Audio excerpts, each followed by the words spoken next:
С торжествена церемонија в голямата зала на културниот центар, Царибродското основно училиште одбелјаза патронниот си празник 2 јуни, дениот на гибелта на великиот български поет и револуционер Христо Ботев, чието име носи. Покрај учениците и техните преподаватели, на торжеството присустваха официјални гости, представители на посолството на Република Българија в Република Србија, на училиштното управление в Ниш, местното самоуправление, образователни и културни институции и организации в Цариброд и други сотрудници и пријатели на училиштето. По традиција, празничната програма започна с химна на училиштето в исполнение на училишниот хор, след което директорот на училиштето Милена Ставров приветства присустващите с празника, пожелавајќи още много успешни години на всички. Нашето училиште, което са се обучавали поколени ученици, с гордост носи името на највеликиот български поет, революционер и публицист Христо Ботев.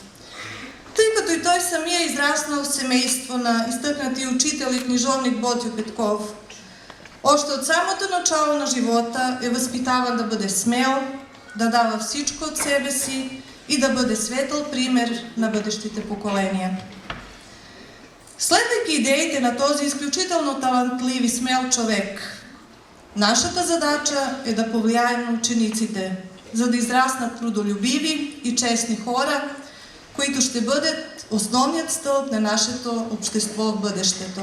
1 юна, uoči našeg praznika, obeležen je i Međunarodni dan dece.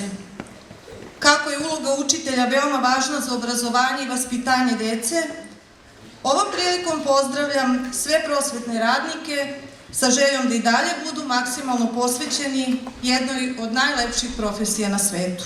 Ако живея, то ние ще да бъдем най-честити на този свят. Ако умра, то знай, че по Отечеството си съм обичал най-много тебе. Затова гледай ванка и помни любящия те Христ.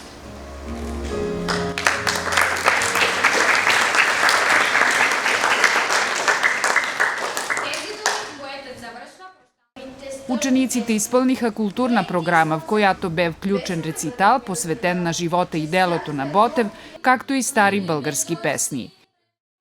Къде блестиш ти, искра любородна, я силен пламък ти пълни, та буено да разпали на младите в сърцата, да търгнат по гората, на младите в сърцата, да търгнат по гората.